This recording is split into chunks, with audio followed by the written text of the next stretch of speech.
ಸ್ನೇಹಿತರೆ ನಮಸ್ಕಾರ. ಬಿಗ್ ಬಾಸ್ನ ಮಾಜಿ ಸ್ಪರ್ಧಿಗಳಾಗಿರುವಂಥ ವಿನಯ್ ಗೌಡ ಮತ್ತು ರಜತ್ ಇಂಥದ್ದೊಂದು ದಿನ ಬರುತ್ತೆ ಅಂತ ಹೇಳ್ಬಿಟ್ಟು ಬಹುಶಃ ಕನಸಿನಲ್ಲೂ ಕೂಡ ಕಲ್ಪನೆ ಮಾಡಿರಲಿಕ್ಕಿಲ್ಲ. ಮಾಡಿದಂಥ ಒಂದೇ ಒಂದು ಚಿಕ್ಕ ಎಡವಟ್ಟು ಅವರ ಜೀವನದಲ್ಲಿ ಇನ್ನಿಲ್ಲದಂತೆ ಕಾಡ್ತು ಅಂತಲೂ ಕೂಡ ಹೇಳ್ಬೋದು. ಬಹುಶಃ ಈ ರೀತಿಯೂ ಕೂಡ ಪೊಲೀಸರು ನಮ್ಮನ್ನು ರುಬ್ಬಬಹುದು ಅಂತ ಒಂದು ದಿನ ಬರಬಹುದು ಅಂತ ಹೇಳ್ಬಿಟ್ಟು ಈ ರೀಲ್ಸ್ ಮಾಡಿದಾಗಲೂ ಕೂಡ ಇವರಿಗೆ ಅನಿಸಿರ್ಲಿಕ್ಕಿಲ್ಲ. ಈಗಾಗಲೇ ಸಾಕಷ್ಟು ವಿವಾದಗಳನ್ನು ಮೈಮೇಲೆ ಹೇಳ್ಕೊಂಡಿರುವಂಥ ರಜತ್ ಒಂದು ಕಡೆ ಆದರೆ, ಈ ರಜತಿಂದ ನನ್ನ ಜೀವನವನ್ನು ಕೂಡ ಇವತ್ತು ಪೊಲೀಸ್ನ ಸ್ಟೇಷನಲ್ಲಿ ನರಳುವಂತೆ ಆಯಿತು ಅಂತ ಹೇಳ್ಬಿಟ್ಟು ವಿನಯ್ ಗೌಡ ಹೇಳಿರುವಂಥದ್ದು ಬಹುಶಃ ಇಲ್ಲಿ ಇಬ್ಬರಿಗೂ ಕೂಡ ಎಂತಹ ಪಾಠವನ್ನು ಇದು ಕಲಿಸಿದೆ ಅನ್ನೋದು ಸ್ಪಷ್ಟವಾಗಿ ಅರ್ಥ ಆಗ್ತಿದೆ. ಅಸಲಿಗೆ ಬಿಗ್ ಬಾಸ್ನ ಮಾಜಿ ಸ್ಪರ್ಧೆಗಳಾಗಿರುವಂಥ ವಿನಯ್ ಗೌಡ ಮತ್ತು ರಜತ್ ಇಬ್ಬರು ಕೂಡ ಮಚ್ಚು ಹಿಡಿದು ರೀಲ್ಸ್ ಮಾಡಿದ್ದು ಅಕ್ರಮ ಶಸ್ತ್ರಾಸ್ತ್ರ ಕಾಯ್ದೆ ಅಡಿಯಲ್ಲಿ ಅರೆಸ್ಟ್ ಮಾಡಲಾಗಿತ್ತು. ಮಾರ್ಚ್ 24ರ ಬೆಳಿಗ್ಗೆ ಅರೆಸ್ಟ್ ಆಗಿದ್ದಂಥ ಅವರು ಅದೇ ರಾತ್ರಿ ಒಂದು ರೀತಿಯಲ್ಲಿ ನಾಟಕೀಯ ಬೆಳವಣಿಗೆಯಲ್ಲಿ ಬಿಡುಗಡೆ ಆಗ್ತಾರೆ.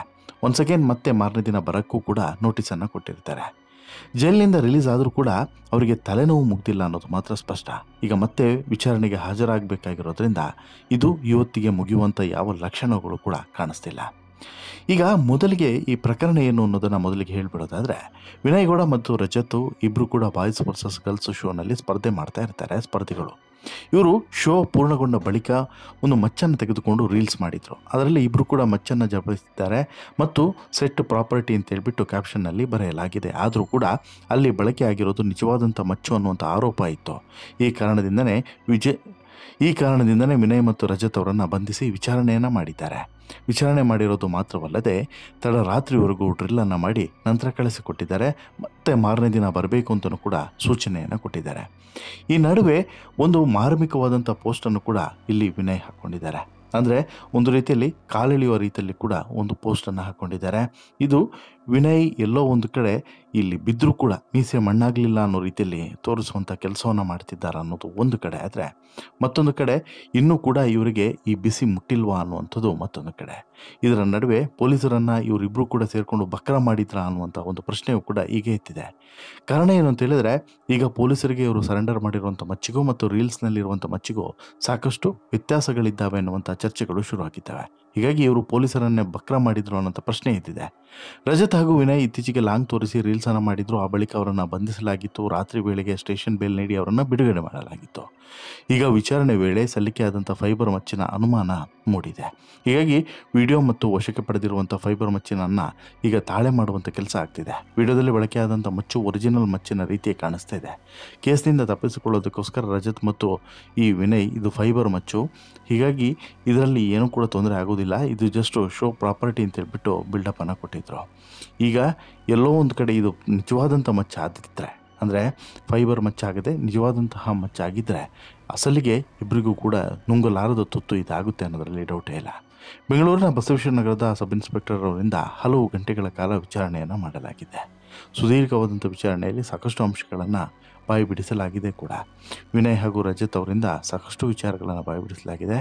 ಇಲ್ಲಿ ಒಂದಷ್ಟು ವಿಚಾರಗಳನ್ನು ಈತನೇ ಈಗ ಈ ರಜತೆ ವಿನಯ್ ಮೇಲೆ ಹೇರಿರೋದ್ರಿಂದ ವಿನಯ್ ಒಂದಷ್ಟು ವಿಚಾರಗಳನ್ನು ಈಗ ಬಾಯಿಬಿಟ್ಟಿದ್ದಾನೆ ಅನ್ನೋದು ಗೊತ್ತಾಗಿದೆ.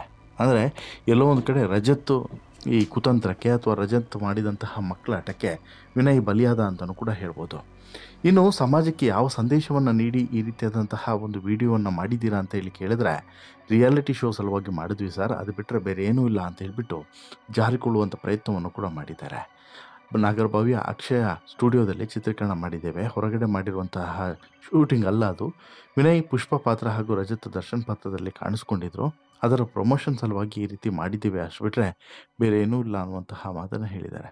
ಈಗ ಬೆಳಿಗ್ಗೆ 12 ಗಂಟೆ ಒಳಗಡೆ ಈಗ ಏನೇನು ಇದೆ ಅಂದರೆ ಈ ಒಂದು ಇಡೀ ಘಟನೆಗೆ ಸಂಬಂಧಪಟ್ಟಂತೆ ಏನೇನೆಲ್ಲ ಸಾಕ್ಷಿಗಳಿದ್ದಾವೆ ಎಲ್ಲವನ್ನು ಕೂಡ ತಂದು ಇಡಬೇಕು ಅನ್ನೋಂಥ ಸೂಚನೆಯನ್ನು ಕೂಡ ಪೊಲೀಸರು ಕೊಟ್ಟಿದ್ದಾರೆ ಅನ್ನೋದು ಗೊತ್ತಾಗಿದೆ, ಒಂದು ಭಾಗ.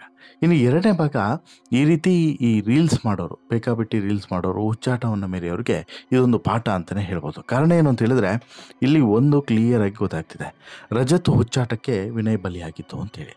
ಅಸಲಿಗೆ ರಜತ್ಗೆ ಇಲ್ಲಿ ಈ ರೀತಿಯಾದಂಥ ಶೋಕಿಗಳು ಜಾಸ್ತಿ ಇದೆ, ಬಟ್ ವಿನಯ್ಗೆ ಇಂಥದ್ದೊಂದು ಶೋಕಿ ಅವಶ್ಯಕತೆ ಇರಲಿಲ್ಲ. ಈ ಇಡೀ ಘಟನೆಯಲ್ಲಿ ವಿನಯ್ ಹೋಗಬೇಕಾದಂಥ ಅವಶ್ಯಕತೆನೇ ಇರಲಿಲ್ಲ. ತೆಪ್ಪಗೆ ಅವ್ನು ಎಷ್ಟು ಕೆಲಸ ಇದೆ ಅಷ್ಟು ಕೆಲಸ ಮಾಡ್ಕೊಂಡಿದ್ದಿದ್ರೆ ಇಷ್ಟೆಲ್ಲ ಸಮಸ್ಯೆಗಳೇ ಆಗ್ತಿರಲಿಲ್ಲ ಅನ್ನೋದ್ರಲ್ಲಿ ಡೌಟ್ ಇಲ್ಲ. ಏನೋ ಮಾಡೋಕ್ಕೋಗಿ ಇನ್ನೇನೋ ಮಾಡ್ಕೊಂಡಂತಹ ವಿನಯ್ ಇವತ್ತು ಈ ಪರಿಸ್ಥಿತಿಗೆ ಬರುವಂತಾಯಿತು ಅಂತಲೂ ಕೂಡ ಹೇಳ್ಬೋದು. ಆದರೆ ರಾತ್ರೋರಾತ್ರಿ ವಿನಯ್ ಮತ್ತು ರಜತನ್ನು ಬಿಡುಗಡೆ ಮಾಡಿಟ್ಟಿರೋದ್ರ ಬಗ್ಗೆನೂ ಕೂಡ ಪೊಲೀಸರ ಬಗ್ಗೆ ಒಂದಷ್ಟು ಅನುಮಾನಗಳು ಮೂಡ್ತಾ ಇದ್ದಾವೆ. ಯಾಕೆ ರಾತ್ರೋರಾತ್ರಿ ಬಿಡುಗಡೆ ಮಾಡಿದರು, ಮತ್ತೆ ಯಾಕೆ ನೆಕ್ಸ್ಟ್ ಡೇ ಬರೋಕ್ಕೆ ಹೇಳಿದರು, ಹೀಗೆ ಸಾಕಷ್ಟು ಪ್ರಶ್ನೆಗಳು ಇರೋದಂತೂ ಕಾಮನ್. ಹಾಗಂದ ಮಾತ್ರಕ್ಕೆ ಇಲ್ಲಿ ಪ್ರಶ್ನೆಗಳನ್ನು ಕೇಳಬಾರ್ದು ಅಂತಲ್ಲ. ಪ್ರಶ್ನೆಗಳನ್ನು ಕೇಳುವಂಥ ಸಂದರ್ಭದಲ್ಲಿ ತುಂಬ ಎಚ್ಚರಿಕೆಯಿಂದ ಈಗ ಪೊಲೀಸರು ಪ್ರಶ್ನೆಯನ್ನು ಕೇಳಿ ಉತ್ತರವನ್ನು ಪಡೆದಿದ್ದಾರೆ. ಇನ್ನು ಪೊಲೀಸ್ ಬಂಧನದಿಂದ ಬಿಡುಗಡೆ ಸಿಕ್ಕರೂ ಕೂಡ ಇವರಿಬ್ಬರಿಗೂ ಕೂಡ ಪ್ರಕರಣದಿಂದ ಸಂಕಷ್ಟದಿಂದ ಮುಕ್ತಿ ಸಿಕ್ಕಿಲ್ಲ ಅನ್ನೋದನ್ನು ಅರ್ಥ ಮಾಡಿಕೊಳ್ಳೇಬೇಕು. ವಿನಯ್ ಗೌಡ ತಮ್ಮ ಇನ್ಸ್ಟಾಗ್ರಾಮ್ ಖಾತೆಯಲ್ಲಿ ಹೊಸ ದಿನ ಹೊಸ ಆರಂಭ ಅನ್ನುವಂತಹ ಪ್ರಾಣಿಗಳ ವಿಡಿಯೋವೊಂದನ್ನು ಹಂಚಿಕೊಂಡಿದ್ದಾರೆ. ಇದು ಯಾವ ಕಾರಣಕ್ಕೆ ಹಂಚಿಕೊಂಡಿದ್ದು, ಯಾರಿಗೆ ಟಾಂಗ್ ಕೊಡೋದಕ್ಕೆ ಹಂಚಿಕೊಂಡಿದ್ದು ಅನ್ನೋಂಥ ಪ್ರಶ್ನೆಯೂ ಕೂಡ ಒಂದು ಕಡೆ ಮೂಡ್ತಾ ಇದೆ. ಅಷ್ಟು ಮಾತ್ರವಲ್ಲ, ವಿನಯ್ ಗೌಡಗೆ ಈಗಾಗಲೇ ರಜತ್ ಜೊತೆಗೆ ಸೇರಿ ಮಾಡಿದಂತಹ ಈ ರೀಲ್ಸ್ ಇದೆಯಲ್ಲ, ಇದು ಒಂದು ರೀತಿಯಲ್ಲಿ ಸಾಕಪ್ಪ ಸಾಕು ಇವನ ಸಹವಾಸ ಅನ್ನೋ ರೀತಿಯೂ ಕೂಡ ಮಾಡಿದೆ ಅಂತಲೇ ಅವರ ಆಪ್ತರ ಬಳಿ ಹೇಳ್ಕೊಂಡಿದ್ದಾರಂತೆ.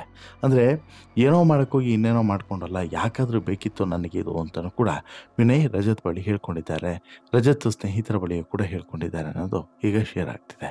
ವಾಟ್ ಎವರ್, ಒಂದಂತೂ ಕ್ಲಿಯರಾಗಿ ಇಲ್ಲಿ ಗೊತ್ತಾಗ್ತಿದೆ, ಎಲ್ಲೋ ಒಂದು ಕಡೆ ರಜತ್ ಮತ್ತು ವಿನಯ್ ಮಾಡಿದಂಥ ಒಂದೇ ಒಂದು ಎಡವಟ್ಟು ಇವತ್ತು ಸ್ಟೇಷನ್ನಲ್ಲಿ ಕಾಯುವಂತೆ ಮಾಡಿತು, ಪೊಲೀಸರ ಮುಂದೆ ಕೈಕಟ್ಟಿ ನಿಲ್ಲುವಂತೆ ಮಾಡಿತು, ಜೊತೆಗೆ ಬದುಕಿನ ಪಾಠ ಮತ್ತು ಸಮಾಜದಲ್ಲಿ ಹೇಗಿರಬೇಕು ಅನ್ನೋದರ ಪಾಠವನ್ನು ಕೂಡ ಕಲಿಸ್ತು. ಇದು ಇದೇ ರೀತಿ ಹುಚ್ಚಾಟವನ್ನು ಮಂಗಾಟವನ್ನು ಮೆರೆಯುವಂಥ ಇನ್ನಿತರಿಗೂ ಕೂಡ ಒಂದು ಮಾದರಿ ಆಯಿತು ಅಂತಲೂ ಕೂಡ ಹೇಳ್ಬೋದು. ನಿಮಗೇನು ಅನಿಸುತ್ತೆ ಸ್ನೇಹಿತರೆ, ಈ ಎಲ್ಲ ಬೆಳವಣಿಗೆ ಮತ್ತು ಯಾಮಾರಿಸುವಂಥ ಪ್ರಯತ್ನವನ್ನು ಮಾಡಿದ್ದನ್ನು ಕೇಳಿದಾಗ ನಿಮಗೇನು ಅನಿಸ್ತಿದೆ? ಈ ಇಡೀ ಘಟನೆ ಬಗ್ಗೆ ನಿಮ್ಮ ಅಭಿಪ್ರಾಯ ಏನು? ದಯವಿಟ್ಟು ನಿಮ್ಮ ಅಭಿಪ್ರಾಯನ ಕಮೆಂಟ್ ಮಾಡಿ ತಿಳಿಸಿ. ಜೊತೆಗೆ ಈ ಸ್ಟೋರಿ ಇಷ್ಟ ಆಯಿತು ಅಂತ ಹೇಳಿದ್ರೆ ಲೈಕ್ ಮಾಡಿ, ಶೇರ್ ಮಾಡಿ, ಚಾನಲ್ಗೆ ಸಬ್ಸ್ಕ್ರೈಬ್ ಆಗೋದನ್ನು ಮರಿಬೇಡಿ. ಧನ್ಯವಾದ.